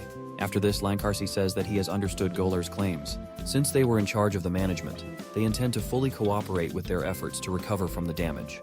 The lord states that Golar doesn't need cooperation. They want compensation, a fair amount of money for their ownership of the labyrinth. He further adds that the authorities of Bologna have become greedy and took more than what they deserved, and that's why they need to pay the appropriate price. Suddenly, a female worker barges into the office and reports that something strange is happening in the Abellio Labyrinth, which was confirmed to have completely collapsed. The surrounding area of the Abellio Labyrinth is covered with an unprecedented amount of mana, and its concentration is B rank. Currently, 2 gargoyles are guarding the entrance. They are preventing any interference from the outside. Guildmaster Lankars remarks that this isn't the time to entertain the petty squabbles of Golar. He states that he is going to organize a subjugation force and immediately head to Abellio New Labyrinth to investigate. He orders the woman worker to summon every B rank or higher adventurer, even Rude too. When everyone has gathered at Lankars's office, he explains that they have confirmed the beginning of the labyrinth cycle, and the reason adventurers were summoned is that they want to subdue this cycle as soon as possible. The Guildmaster's emphasis on the labyrinth cycle makes Rude question Alicia what the labyrinth cycle is. She explains that the labyrinth cycle causes labyrinth to evolve, though it's a pretty rare case and she has only heard about it a few times. In other words, she will also be going to an evolving labyrinth for the first time. However, Alicia is concerned about the B rank mana around the labyrinth. Rude thinks that it won't be a problem because he is B rank. Moreover, they are being accompanied by A ranks. Ebert seems to have heard Rude and Alicia's conversation. He approaches Rude and tells him that he must not underestimate the gravity of the situation. Ebert explains that if the concentration around the Abellio labyrinth is B rank, then the concentration of mana inside the labyrinth is at least A rank. In the worst case scenario, the mana can be S rank. Alicia also adds hearing about the labyrinth's evolving stages through the reports, like a chrysalis. If this chrysalis emerges, the surface will be flooded with mana. And since Golar and Bellona are in the range, the possibility of receiving catastrophic damage is very high. Lankhars motivates Rude, remarking that there have been very few labyrinth cycles, and there are many mysteries left unsolved. He reassures Rude that these are all just needless worries. Since Rude cleared the dungeon originally, Lankhars says that he will be counting on him. Later, the chosen adventurers make it to the labyrinth. Outside, the gargoyles are guarding the place, just like the woman worker from the Bellona Guild reported. The gargoyles are level 50 monsters with their status concentrated on endurance. They possess multiple skills, some of which Rude already possesses. After using the appraisal, Rude is convinced that these monsters are stronger than rolling beetles. Unexpectedly, Gargoyles glances at Rude, who initially thought that the monsters wouldn't attack him because they were out of range. However, both guards charge toward Rude and his fellow adventurers. When the monsters use Petrifying Breath, Sylphide comes in clutch and erases the enemy's attack. However, it manages to get out of the attacking range and targets Alicia. Luckily, Lankhars saves her from the gargoyle that was charging at her, while the other gargoyle is cut in two by the Golar Guild's guildmaster, who comes to help. The guildmasters from both regions order the adventurers to follow their lead. Rude is tempted to look at the gargoyle. He wishes to eat it, but relents when he learns that the monster has regenerative abilities. When attempting to burn the monster with its regenerative abilities, Rude's actions are questioned by the Golar Guild's guildmaster. The adventurers continue their journey inside the Abellio labyrinth. Only a few days ago, the labyrinth had excess miasma in its atmosphere, but now the density of miasma is less, indicating that the nature of the labyrinth has changed. Rude points out that the shape and layout haven't changed that much. Alicia replies that regardless of whether there have been changes or not, they still need to be careful. They don't know what's going to happen when they get to a deeper layer. Whether the dungeon's layout changes or not, the monster's strength growth is inevitable. The adventurers are welcomed by a bunch of ugly monsters. Lankhars chooses to fight the big one, the boss of those ugly monsters, and orders the rest to prepare to fight the tiny ones. The Golar Guild's guildmaster activates his special skill, Warrior's Honor, which allows the adventurers around him to have increased physical attack power. When the battle between humans and monsters begins, humans appear to have a bigger hand in the fight. Meanwhile, Rude discovers that Warrior's Honor didn't work on him. His Abnormal Status Nullification skill nullified the buff. Lankhars has chosen his opponent. It's the boss of those ugly monsters. Despite being the guildmaster, Lankhars looks like an ideal tank, dealing damage whenever he gets the chance. His battle against the boss is short-spanned, as he emerges victor with just brute force. Everyone seems to be displaying incredible performance, except for Rude, who is stunned after discovering that his special skill, Abnormal Status Nullification, also nullifies support magic. When one adventurer struggles, the rest decide to cover for them. One adventurer remarks that the monsters they are up against are hard to understand, and their weakness can't be easily found. His party members suggest they power through these monsters by force. It's the only way. Everyone gets back to work, and each of those adventurers showcases the skills they specialize in. Although the monsters appear to be stronger, the adventurers' incredible teamwork made them champs. Right after the tiny monsters are defeated, the adventurers are attacked by another monster that has been hiding underground this whole time. This monster appears to be a hybrid of regular insects like a beetle and a centipede. Once again, the adventurers' teamwork allows them to overpower this monster. Rude wasn't just spectating the impeccable teamwork from the adventurers, he was watching them obliterate monsters with their strength. He is just frustrated that he couldn't do anything at all. After this, Rude spots burrowing parasites in those ugly monsters' corpses. For a moment, Rude gains some confidence. He uses principles of earth magic to deal the necessary damage to eradicate the parasites. However, the spikes he launched at the monsters are neutralized. The parasites possess earth removal, an ability that allows them to neutralize rocks and soil. When Rude fails, the guildmaster decapitates the monster. When the dust of the fight settles down, the guildmaster of Golar points out the mistake Rude made, which is using earth magic on a monster that appeared from the ground, and calls Rude's actions foolish. The guildmaster even noticed that Rude nullified the warrior's honor. Rude knows this better than anyone, that he doesn't have any experience working in a group with multiple people. Moreover, he can't even use support magic like the other adventurers. He simply thinks he's just extra baggage. When guildmaster from Golar wasn't enough, Ebert also mocks Rude for not being able to keep up with them. Ebert says that working as a team to defeat a strong enemy should be one of the fundamentals. Abruptly, they hear an explosion. When they turn their head, they find Lankhars fighting the giant monster controlled by parasites. Lankhars notices the corpses parasitizing. Right after the transfusion, the monster's injured parts regenerated and its fighting power also increased rapidly. Golar Guild's master takes the monsters lightly until he is bitten by an insect that petrifies them. In just a few moments, everyone turns into stone statues. However, the adventurers are conscious of their surroundings despite being in a petrifying state, especially Lankhars, who is watching his imminent death. He is saved by Rude, who uses thread manipulation and pushes him backward. Rude wasn't affected by the petrification effect because of his abnormal status nullification. Moreover, he isn't alone. He managed to save Alicia by using the substitute skill on her. The monster they are up against is named Chaos Mouse, and its stats are mostly concentrated on health and strength. Among the monster's many specialties, it stands out in close combat and regeneration. Rude clocks that the monster doesn't seem to have any pesky magic resistances. He plans on rushing at the monster, but before he finds that opening, he wants Alicia to use her magic to break its stance. Alicia prepares to do what Rude tasked her with. She summons Nomia and Sylphide and makes the spirits launch special attacks, knocking the Choa's mouse. The monster transforms and grows a mouth at the place where you shouldn't have a mouth. This indicates that no matter what stance the monster may be in, it would transform. The monster once again throws tiny insects that could petrify both Rude and Alicia, but Rude uses Lightning Cloak to blow the insects away. The Choa's mouse then proceeds to fight the adventurers by engaging in direct combat. However, Alicia uses her magic to push it back. Rude makes the most out of this opportunity by utilizing his skill Flash Step and then slashing the airborne monster, though he doesn't quite hit the monster, as the monster alters its trajectory. When Rude lands, he finds himself in a pinch. The monster jumps at him from behind. In this critical moment, Lankhars jumps in and bodies the monster. Rude asks Lankhars how he broke through the petrification. He replies that he circulated the magic power inside of his body that allowed him to remove the petrification effect. Lankhars gets ready to strike, and so does Rude. Rude pours mana into his sword and effortlessly makes a clean cut, chopping the monster off in two halves. Rude discovers that he can control the amount of mana he puts into his sword. One of the monster's special skills is regeneration, and when it begins to regenerate, Rude throws venomous stingers to prevent it from regenerating. Alicia is awestruck after learning that Rude's venomous stingers are inflicting the poison faster than it can regenerate. Rude reminds Alicia that the attack he just used, he acquired it from the Miasma Dragon. Alicia credits Rude for saving everyone. Lankhars requests Rude reveal his secrets to everyone. Rude also thinks that he won't be able to save everyone without an explanation. Soon after, he recovers every adventurer and then shares his story. Lankhars says that Rude's story is hard to believe, but after seeing him fighting earlier, he is convinced that Rude does possess the monster's skills. Ebert thinks Rude is wonderful. He remarks living a long life, but hasn't seen anything like this miracle. Rude reminds him of the insults that were directed at him. Despite those insults, Ebert now calls him someone suitable for Alicia. When one adventurer asks Rude if he really can eat monsters, Rude replies that he is going to demonstrate eating monsters, only if they don't mind. Rude explains that each one has to be thoroughly cooked over a low flame until the insides are completely cooked. Then he has to get rid of the smell with herbs. After this process, he can eat delicious-looking and aromatic food. The fellow adventurers are tempted to look at Rude's special mouth-watering mole crickets and gargoyles. The guildmaster of Golar's guild asks Rude if he also recovers magic power in this way. Rude corrects him and remarks that this isn't magic.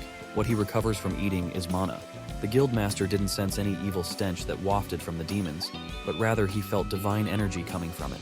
Afterward, the guildmaster from Golar suggests they should return and wait for the backup because they don't have much information about the monsters in the labyrinth. Lankhars replies that the more time passes, the further the labyrinth cycle advances.